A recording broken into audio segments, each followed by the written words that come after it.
હરિભક્તો પૂજન માટે આવી જાય. ભુજ, માનવમાં અને કેરા. વાસુદેવસ્ય ભક્તિ દિવ્યાકારે વિધેયા સિદ્ધગણમસે બ્રહ્મણેક્યમ નિજસ્ય નિશ્ચૈતૈવાન્યવસ્તુ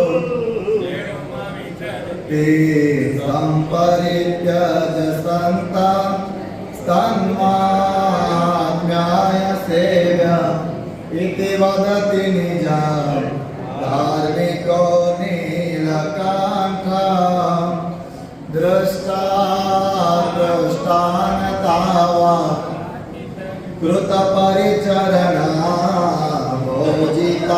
पूजिता वा सत्या पुंसामगौरवं बहुजनुजनितं ज्ञन्ति वैश्यमूलम् प्रोक्ता कृष्णे. વોટ્સએપની હોય કે પછી ઇન્સ્ટાગ્રામ કે ટ્વિટર ને કંઈક ને કંઈક બધું હોય એ બધું ચાલુ કરી પછી એ શરૂઆત કરતા હોય. હવે આ શરૂઆત ખેતી કરી શકાય છે. ભારતમાં સર્પે દંશ દીધો કેટલું આપણે લાંબો પ્રસંગ બધાએ જાણીએ છીએ પ્રમાણે છેવટે એ નિર્ગુણ બાપાનો પોતે આશ્રિત થયો, સત્સંગી થયો અને આખું આમૂલ પરિવર્તન એના જીવનમાં થયું. તો આ જે સત્સંગ છે, નાદવંશીય પરંપરાનો જે સત્સંગ છે એ આપણા જીવનમાં આમૂલ પરિવર્તન આણનારો એ સત્સંગ છે. સત્સંગ કથયતિ કિમ ન કરોતિ પુંસા. સત્સંગથી માણસના જીવનમાં શું નથી થતું, અર્થાત કે બધું થાય છે. પણ સત્સંગ કરવાનો કોનો કરવાનો? પ્રગટ ભગવાન અને પ્રગટ ભગવાનની નાદવંશીય પરંપરાનો. એ સત્સંગમાં હું તમને આપણે બધા પરંપરાનો થઈ જાય તો જીવાત્માનું કાંઈ કશું બાકી રહે નહીં. એમના શરણમાં આવે, એમના આશ્રય આવે, એ કહે એ પ્રમાણે કરે તો ચોક્કસ એના જીવનમાં એ પરિવર્તન આવે ને આવે. આપણા બધાના જીવનમાં પરિવર્તન બાપાના સમાગમે કરીને આ તારા માટે યોગ્ય નથી, સારું નથી, તરત જ એ મૂકી દેનારા ઘણા બધા હરિભક્તો આપણે દીઠા છે, જોયા છે. આવા કોઈ પણ પ્રકારના વ્યસન શ્રી સ્વામિનારાયણ ગાદીના આશ્રિત સત્સંગી હરિભક્ત ભાઈ કોઈના હોય, ઈચ્છા સુદ્ધા પણ હોય નહીં. બાપાશ્રી બીજા ભાગની વાતમાં જ્યારે જામનગર પધાર્યા હતા એ વખતે પેલા રતિલા શંકરજી કઈ લાવ્યા એ ભગત દીકડો ભરીને ત્યારે બાપાશ્રી શું કીધું, ભાઈ આ તો અઘરું કહેવાય, આને લવાઈને એમ લઈ જાવ. અઘરું શબ્દ વાપર્યો લખ્યો છે, બાકી તો બાપા શું બોલ્યા તો આપણે બધાને ખબર છે કે ક્યારે પણ પીવાય ન પીવાય. નામ નજર હાથ જોડજો.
Raja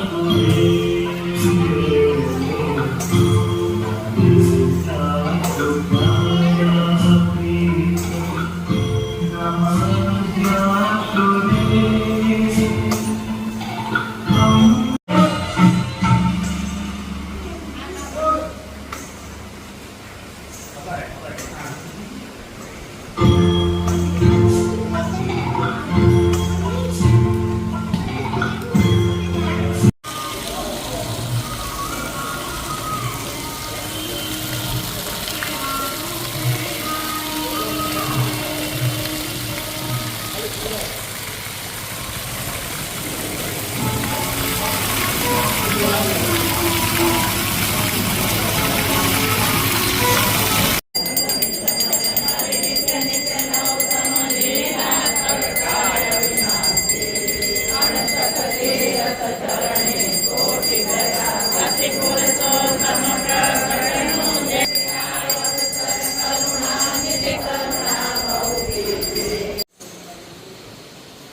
શ્રી સ્વામિનારાયણ ગાદી સંસ્થાન સંચાલિત શ્રી સ્વામિનારાયણ મંદિર ભુજ કચ્છમાં અષાઢ વદ બીજથી શ્રાવણ વદ બીજ સુધી 1 મહિના માટે શ્રીજી બાપા સ્વામી બાપાની પરમ પ્રસન્નતાર્થે પરમ પૂજ્ય આચાર્ય શ્રી જીતેન્દ્રિય પ્રિયદાસજી સ્વામીજી મહારાજની અનુજ્ઞાથી પૂજનીય સંતોના સાનિધ્યમાં હિંડોળા પર્વ ઉજવાઈ રહ્યું છે. સાથે સાથે પવિત્ર શ્રાવણ માસમાં ગુરુદેવ મુક્ત જીવન સ્વામી બાપાની રચિત શ્રી સ્વામિનારાયણ બાપા ચરિત્રામૃત સાગર ગ્રંથની પણ કથા ચાલે છે, જેનો લાભ કચ્છના તે ગામના તમામ સત્સંગી હરિભક્તો મોટી સંખ્યામાં ઉપસ્થિત રહી અને માણી રહ્યા છે. જય સ્વામિનારાયણ.